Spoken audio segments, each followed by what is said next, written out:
राधे राधे। माघ मास महात्म का 13वां अध्याय प्रारंभ करते हैं। अगर आपको यह कथाएं अच्छी लगती हैं तो आप इनको लाइक करें, शेयर करें और चैनल को सब्सक्राइब करना बिल्कुल ना भूलें। कथा प्रारंभ करते हैं। यमदूत से विकुंडल कहने लगा कि तुम्हारे वचनों में मेरा चित्त अति प्रसन्न हुआ है, क्योंकि सज्जनों के वचन सदैव गंगा जल के सदृश पापों का नाश करने वाले होते हैं।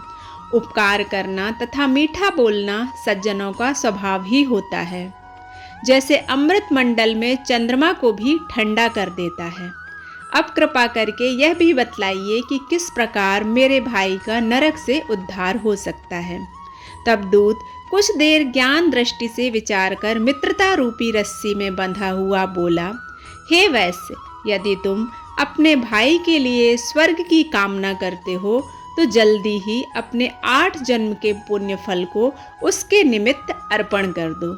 तब विकुंडल ने कहा कि हे दूत, वह पुण्य क्या है और मैंने कौन से जन्म में और कैसे किए, सो सब बताने की कृपा करें। अपना पुण्य अपने भाई को मैं किस प्रकार दे सकूं? दूत कहने लगा कि हे वैश्य, सुनो, मैं तुम्हारे पुण्य की सब कथा कहता हूँ। पूर्व समय में मधुवन में शाल्की नामक एक ऋषि थे। वह बहुत ही तपस्वी, ब्रह्मा के समान तेज वाले थे। नवग्रह की तरह उनकी स्त्री रेवती के 9 पुत्र थे, जिनके नाम ध्रुव, शशि, बुध, तारा, ज्योतिमान थे। इन 5 ने गृहस्थाश्रम धारण किया तथा निर्मोह, जितमाय, ध्याननिष्ठ, गुणात्म ये 4 संन्यास ग्रहण कर वन में रहने लगे। ये शिखा सूत्र से रहित पत्थर और सोने को समान समझते थे। जो कोई अच्छा या बुरा उनको अन्न देता वह वही खा लेते, और कोई कैसा भी कपड़ा दे देता वह उसको ही पहन लेते। सदैव ब्रह्मा के ही ध्यान में लगे रहते थे। इन 4 के व्रत, शीत, निद्रा और आहार सबको जीत लिया था।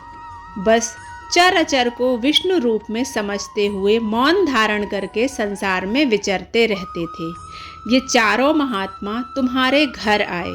जब तुमने मध्याह्न के समय भूखे प्यासे इनको आंगन में देखा तो तुमने गदगद कंठ से आंखों में आंसू भरकर इनको नमस्कार करके इनका बड़ा आदर सत्कार किया। इनके चरणों को धोकर बड़े प्रेम से तुमने इनसे कहा कि आज मेरे भाग्य खुल गए, आज मैं अहोभाग्य हो गया, आज मेरा जन्म सफल हुआ, मुझ पर भगवान प्रसन्न हुए, मैं सनाथ हुआ, मेरे माता पिता, पत्नी, पुत्र, गौ आदि सभी धन्य हैं, जो आज मैंने हरि के सदृश आपके दर्शन किए। सो हे वैश्य, इस प्रकार तुमने श्रद्धा से उनका पूजन किया और चरण धोकर जल को मस्तक से लगाया। फिर विधि पूर्वक इनका पूजन करके तुमने इन सन्यासियों को भोजन कराया। इन सन्यासियों ने भोजन करके रात को तुम्हारे घर में विश्राम किया और ब्रह्मा के ध्यान में लीन हो गए। इन सन्यासियों के सत्कार से जो पुण्य तुमको मिला, उस पुण्य को कहने में मैं भी असमर्थ हूँ, क्योंकि सब भूतों में प्राणी श्रेष्ठ है। प्राणियों में बुद्धि वाले, बुद्धि वालों में मनुष्य, मनुष्यों में ब्राह्मण, विद्वानों में पुण्यात्मा और पुण्यात्माओं में ब्रह्मज्ञानी सर्वश्रेष्ठ है। ऐसी ही संगति से बड़े बड़े पाप नष्ट हो जाते हैं। यह पुण्य तुमने अपने पहले 8वें जन्म में किया था। तो यदि तुम अपने भाई को नरक से मुक्त कराना चाहते हो तो यह पुण्य दे दो। तब दूत के ऐसे वचन सुनकर उसने प्रसन्न चित्त से अपना पुण्य अपने भाई कुंडल को दे दिया और वह नरक से मुक्त हो गया और दोनों भाई देवताओं से पूजित किए गए। तब दूत अपने स्थान को चला गया। इस प्रकार वैश्य के पुत्र विकुंडल ने अपना पुण्य देकर अपने भाई को नरक की यातना से छुड़वाया। सो हे राजन, जो कोई इस इतिहास को पढ़ता या सुनता है वह 1000 गोदान का फल प्राप्त करता है।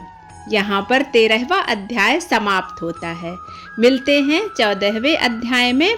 तब तक के लिए राधे राधे। अगर आपको यह वीडियो पसंद आता है तो आप इसे लाइक करें, चैनल को सब्सक्राइब करना बिल्कुल ना भूलें।